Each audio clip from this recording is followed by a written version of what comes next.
ನಮಸ್ಕಾರ. ನಮಸ್ಕಾರ. ಏನ್ ಹೇಳ್ತೀರಾ ಸರ್? ಕಳೆದ ಸರಿ ಡಿಗ್ರಿ ಯಶಸ್ವಿಯಾಗಿ ಪೂರ್ಣಗೊಳಿಸಿದ್ದೀರಾ. ಸ್ನೇಹಿತರೆ, 2025-26 ನಿಜವಾಗ್ಲೂ ಕೂಡ ಮಂಡ್ಯ ಜಿಲ್ಲೆ ಅಲಯನ್ಸ್ ಇತಿಹಾಸದಲ್ಲಿ ಒಂದು ಸುವರ್ಣ ಕಾಲ ಅಂತ ಹೇಳ್ಬೋದು. ಕಾರಣವಾದ್ರೂ ಇಷ್ಟೇ, ಕಳೆದ ವರ್ಷ ನಾವು 10 ಸಂಸ್ಥೆಗಳನ್ನ ಹೊಸದಾಗಿ ಸ್ಟಾರ್ಟ್ ಮಾಡಿದ್ದೀವಿ.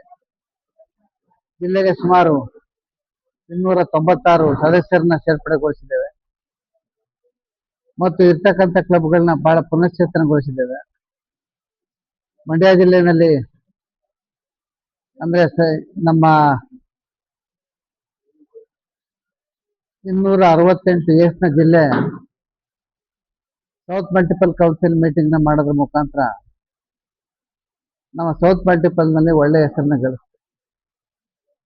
ಜೊತೆಗೆ ಸೌತ್ ಮಲ್ಟಿಪಲ್ ಕೌನ್ಸಿಲ್ ಮೀಟಿಂಗ್ ಆಗಿತ್ತು ಅಂತ ಹೇಳೋದಾದ್ರೆ ಮಲ್ಟಿಪಲ್ ಕನ್ವೆನ್ಷನ್ ಗಿಂತ ಚೆನ್ನಾಗಿತ್ತು. ನಾವು ಕಳೆದ ಸಾರಿ ರಾಜಸ್ಥಾನಕ್ಕೆ ಹೋಗಿದ್ದು ಬಂದ್ವು, ಅಲ್ಲಿ ಇಂಟರ್ನ್ಯಾಷನಲ್ ಕನ್ವೆನ್ಷನ್ ಆಯ್ತು.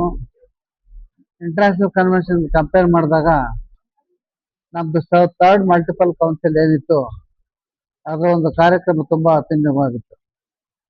ಈ ಒಂದು ಕಾರ್ಯಕ್ರಮವನ್ನು ಮಾಡೋದ್ರ ಮುಖಾಂತರ 268 ಎಸ್ ಏನ್ ನಮ್ಮ ಜಿಲ್ಲೆ ಇದೆಯೋ ಅದು ಸೌತ್ ಮಲ್ಟಿಪಲ್ ಕೌನ್ಸಿಲ್ ನಲ್ಲಿ ಒಂದು ಒಳ್ಳೆಯ ಹೆಸರನ್ನ ಗಳಿಸಲಿಕ್ಕೆ ಮತ್ತು ಒಂದು ಒಳ್ಳೆಯ ಸ್ಥಾನವನ್ನು ಗಿಟ್ಟಿಸಲಿಕ್ಕೆ ಸಹಕಾರಿಯಾಯಿತು. ಜೊತೆಗೆ ನಾವು ನಮ್ಮ ಜಿಲ್ಲೆ ಹೊಸದಾದ್ರೂ ಕೂಡ ಪ್ರಥಮ ಬಾರಿಗೆ 56 LMF ಮಾಡೋದ್ರ ಮುಖಾಂತರ ಮತ್ತು ಮಲ್ಟಿಪಲ್ ಕೌನ್ಸಿಲ್ ನಲ್ಲಿ ಆಯಾ ಕಾಲಕ್ಕೆ ನೀಡ್ತಕ್ಕಂಥ ಎಲ್ಲಾ ಅವಾರ್ಡ್ಗಳನ್ನು ಕೂಡ ಆಯಾ ಕಾರ್ಯಗಳನ್ನ ಅಚೀವ್ ಮಾಡೋದ್ರ ಮುಖಾಂತರ ಎಲ್ಲಾ ಅವಾರ್ಡ್ಗಳನ್ನು ಕೂಡ ನಮ್ಮ ಜಿಲ್ಲೆ ಪಡ್ಕೊತು. ಜಿಲ್ಲೆ ಸೌತ್ ಮಲ್ಟಿಪಲ್ ಕೌನ್ಸಿಲ್ ಒಂದರಲ್ಲೇ ಅಲ್ಲ, ಮೊನ್ನೆ ನಮ್ಮ ಇಂಟರ್ನ್ಯಾಷನಲ್ ಕನ್ವೆನ್ಷನ್ ನಲ್ಲೂ ಕೂಡ ನಮ್ಮ ಜಿಲ್ಲೆಯ ಹೆಸರನ್ನ ವೇದಿಕೆಗೆ ಆಗಿದ್ದಾಗೆ ಕರೀತಾ ಇದ್ರು ಮತ್ತು ಜೊತೆಗೆ ಪೆರೇಡ್ ನಲ್ಲೂ ಕೂಡ ನಮ್ಮ ಜಿಲ್ಲೆ ಒಂದು ಬಹುಮಾನವನ್ನು ಗಳಿಸ್ತು. ಹೀಗಾಗಿ ಜಿಲ್ಲೆ 268 ಎಸ್ ಅಂತಾರಾಷ್ಟ್ರೀಯ ಮಟ್ಟದಲ್ಲಿ ಒಂದು ಖ್ಯಾತಿಯನ್ನು ಗಳಿಸ್ತು. ಒಂದು 268 ಎಸ್ ಒಂದು ಆಕ್ಟಿವ್ ಜಿಲ್ಲೆ ಅಂತಕ್ಕಂಥದ್ದು ಅಂತಾರಾಷ್ಟ್ರೀಯ ಮಟ್ಟದಲ್ಲಿ ಒಂದು ನಿಗದಿ ಆಯಿತು. ಇದ್ರ ಜೊತೆಗೆ ನಮ್ಮ ಜಿಲ್ಲೆಯ ಒಂದು ಆಕ್ಟಿವ್ನೆಸ್ ಅನ್ನು ನೋಡಿ ಮತ್ತು ನಮ್ಮ ಜಿಲ್ಲೆಯ ಒಂದು ಪ್ರೋಗ್ರೆಸ್ ಅನ್ನು ನೋಡಿ ಅಂತಾರಾಷ್ಟ್ರೀಯ ಅಧ್ಯಕ್ಷರ ಟಾಸ್ಕ್ ಫೋರ್ಸ್ ಸಮಿತಿಯಲ್ಲಿ ನನ್ನನ್ನು ಕೂಡ ಒಬ್ಬ ಸದಸ್ಯರನ್ನಾಗಿ ಮಾಡಿಕೊಂಡು ಒಂದು ICCಗೆ ಈಕ್ವಲೆಂಟ್ ಪೋಸ್ಟ್ ಅನ್ನು ಕೂಡ ನಮ್ಮ ಜಿಲ್ಲೆಗೆ ಕೊಟ್ಟಿದ್ದಾರೆ. ಅದು ಅಲ್ಲದೆ ನಮ್ಮ ಜಿಲ್ಲೆಗೆ ಈ ಸಾರಿ ಸೌತ್ ಮಲ್ಟಿಪಲ್ ಕೌನ್ಸಿಲ್ ನಲ್ಲಿ ನಾನು ಜಾಯಿಂಟ್ ಸೆಕ್ರೆಟರಿ, ಕರ್ನಾಟಕವನ್ನು ಪ್ರತಿನಿಧಿಸತಕ್ಕಂಥ ಜಾಯಿಂಟ್ ಸೆಕ್ರೆಟರಿ ಕೂಡ ಆಗಿದ್ದೇನೆ. ಇವೆಲ್ಲವನ್ನು ನೋಡಿದಂಥ ಸಂದರ್ಭದಲ್ಲಿ ಜಿಲ್ಲೆ 268 ಎಸ್ಗೆ ಒಂದು ಉಜ್ವಲ ಭವಿಷ್ಯ ಇದೆ. ಕಳೆದ ವರ್ಷ ಬಹಳ ಚೆನ್ನಾಗಾಯ್ತು. ಮೊದಲನೇ ವರ್ಷನೂ ಕೂಡ ನಾವು ಜಿಲ್ಲೆಗೆ ಒಳ್ಳೆ ಬುನಾದಿಯನ್ನು ಹಾಕೊಟ್ರು. 2026-27 ಸಾಲಿನ ಗವರ್ನರ್ ಕೂಡ ತುಂಬಾ ಹುರುಪಿನಿಂದ ಕಾರ್ಯವನ್ನು ಶುರು ಮಾಡಿದ್ದಾರೆ. ಈ ವರ್ಷ ಈಗಾಗಲೇ ಒಂದು ಕ್ಲಬ್ ರಚನೆ ಆಗಿದೆ. ಈ ದಿಶೆಯಲ್ಲಿ ಇನ್ನು ಮುಂದೆ ಈ ನಮ್ಮ ಮಂಡ್ಯ ಜಿಲ್ಲೆಯಲ್ಲಿ ಇರ್ತಕ್ಕಂಥ 268 ಎಸ್ ಉಳಿದೆರಡು ಸೋದರ ಸಂಸ್ಥೆ, ಸೇವಾ ಸಂಸ್ಥೆ ಆದಂತ ಲಯನ್ಸ್ ಮತ್ತು ರೋಟರಿ ಅವುಗಳನ್ನ ಮೀರಿಸಿ ಮುನ್ನುಗ್ತಾ ಇದೆ. ಕಾರಣ ಏನು ಅಂತ ಹೇಳಿದ್ರೆ ಮಂಡ್ಯ ಜಿಲ್ಲೆಯಲ್ಲಿ 1982ರಲ್ಲಿ ಲಯನ್ಸ್ ಸ್ಥಾಪನೆ ಆಯಿತು. 44 ವರ್ಷಗಳು ಕಳೆದ್ರು ಕೂಡ ಲಯನ್ಸ್ ಅಲ್ಲಿ ಇರ್ತಕ್ಕಂಥ ಕೇವಲ 30 ಸಂಸ್ಥೆ. ನಾವು ಸ್ಥಾಪನೆ ಆಗಿ 2 ವರ್ಷ ಆಯಿತು. ನಮ್ಮ ಅಲಯನ್ಸ್ ಅಲ್ಲಿ ಇರ್ತಕ್ಕಂಥದ್ದು 32 ಸಂಸ್ಥೆ. ರೋಟರಿ ಮಂಡ್ಯದಲ್ಲಿ ಸ್ಥಾಪನೆ ಆದ್ದು 1970ರಲ್ಲಿ. 56 ವರ್ಷ ಆದ್ರೂ ಕೂಡ ರೋಟರಿ ಸಂಸ್ಥೆ ಇರ್ತಕ್ಕಂಥದ್ದು ಮಂಡ್ಯ ಜಿಲ್ಲೆಯಲ್ಲಿ ಕೇವಲ 6 ಸಂಸ್ಥೆ. ಇವೆಲ್ಲವನ್ನು ನೋಡಿದಂತ ಸಂದರ್ಭದಲ್ಲಿ ಅವೆಲ್ಲ ಉಚ್ಚಾಯ ಮಟ್ಟಕ್ಕೆ ತಲುಪಿ ಈಗ ಕೆಳಮಟ್ಟಕ್ಕೆ ಬರ್ತಾ ಇದ್ದಾವೆ. ನಮ್ದು ಇವಾಗ ನಾಗಾಲೋಟದಲ್ಲಿ ಬೆಳಿಲಿಕ್ಕೆ ಓಡ್ತಾ ಇರ್ತಕ್ಕಂಥ ಒಂದು ಸಂಸ್ಥೆ. ಅದು ಅಲ್ಲದೆ ನಮ್ಮ ರೋಟರಿ ಆಗ್ಬೋದು, ಲಯನ್ಸ್ ಆಗ್ಬೋದು, ಅವುಗಳು ಅಂತಾರಾಷ್ಟ್ರೀಯ ಮಟ್ಟದಲ್ಲಿ ಅವರ ಒಂದು ಫೀಸ್ ಅನ್ನ ಫಿಕ್ಸ್ ಮಾಡ್ತಾರೆ. ನಮ್ಮ ಲಯನ್ಸ್ ಸಂಸ್ಥೆ ಭಾರತೀಯ ನಗರ ಸ್ಫೂರ್ತಿ ಲಯನ್ಸ್ ಸಂಸ್ಥೆಯ ಆ ಸ್ಥಾಪಕರಾದಂತ ಬೋರೇಗೌಡರು, ಪ್ರೊಫೆಸರ್ ಬೋರೇಗೌಡರು ಇದ್ದಾರೆ. ಅದು ಬೋರೇಗೌಡ್ರಂಗೆ ಶ್ರೀಮಂತರಿಗೆ ಸಂಸ್ಥೆ ಅದು.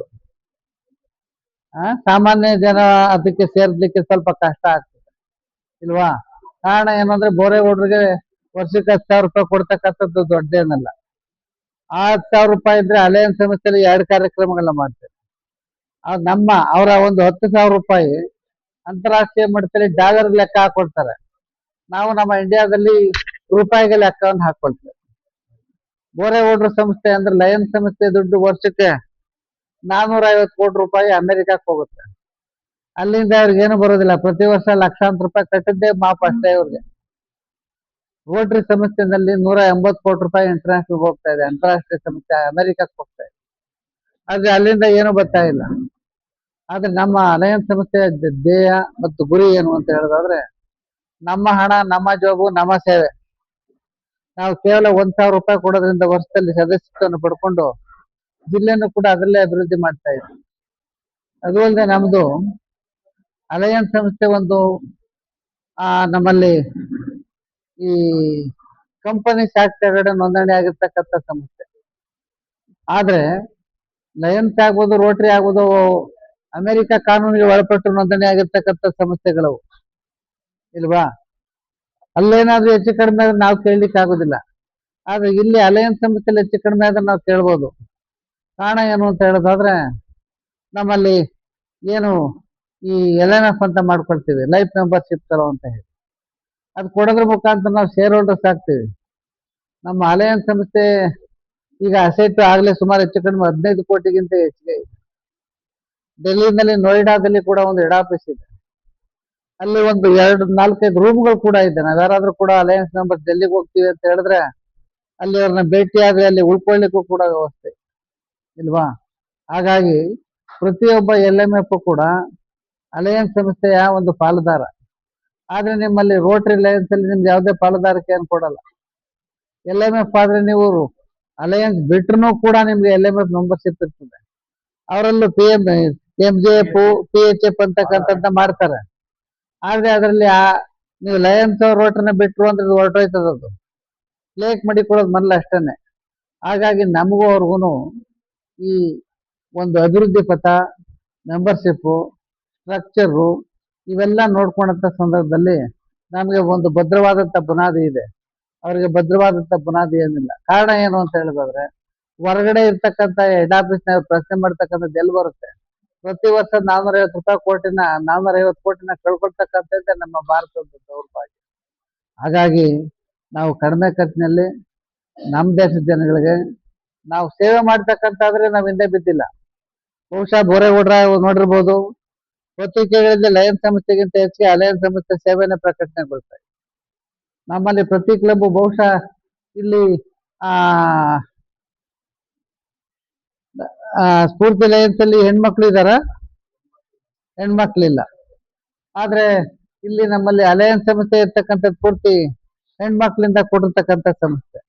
ಹೆಣ್ಮಕ್ಳು ಒಂದಲ್ಲ ಒಂದು ಸೇವೆನ ಮಾಡ್ತಾನೆ ಇದ್ದಾರೆ. ಆದ್ರೆ ಲಯನ್ಸ್ ಸಂಸ್ಥೆ ಸೇವೆ ಏನು ನಮ್ಮ ಕಣ್ಣಿಗೆ ಕಾಣ್ತಾ ಇಲ್ಲ. ಕಾರಣ ಏನು ಅಂತ ಹೇಳೋದಾದ್ರೆ, ಅದು ಸ್ವಲ್ಪ ಕಾಸ್ಟ್ಲಿ ಅಫೇರ್. ಒಂದು DC ಪೋಸ್ಟ್ಗೆ 25,000 ತಗೊಳ್ತಾರೆ, ಜೆಡ್ಸಿಗೆ 30,000 ತಗೊಳ್ತಾರೆ, ಆರ್ಸಿಗೆ 60,000 ರೂಪಾಯಿ ತಗೊಳ್ತಾರೆ. ಒಂದ್ ಸಾರಿ ಗವರ್ನರ್ ಆಗ್ಬೇಕು ಅಂತ ಹೇಳಿದಾದ್ರೆ ಅವನು ಒಂದ್ ಸಾರಿ ಸೋತ್ರೆ 60 ಲಕ್ಷ ಹೋಗುತ್ತೆ, 2ನೇ ಸಾರಿ ಗೆದ್ರೆ 1 ಕೋಟಿ ಆಗಿರ್ತದೆ. ಯಾಕೆಂದ್ರೆ ಹಿಂದೆನೆ ನಾನು ಲಯನ್ಸ್ ಅಲ್ಲಿ ಇದ್ದಾಗ್ಲೇನೆ ನಮ್ಮಲ್ಲಿ ರೇಣುಕುಮಾರ್ ನಾನು 1 ಕೋಟಿ ಗವರ್ನರ್ ಅಂತಕ್ಕಂಥದ್ದು ಹೇಳೋರು. ಯಾಕೆ 1 ಕೋಟಿ ಗವರ್ನರ್ ಅಂದ್ರೆ ಗವರ್ನರ್ ಆಗಿ 1 ಕೋಟಿ ಖರ್ಚು ಮಾಡಿದೆ ಅಂತ, ಅದಕ್ಕೆ ನಾನು ಕೋಟಿ ಗವರ್ನರ್ ಅಂತ ಹೇಳೋರು.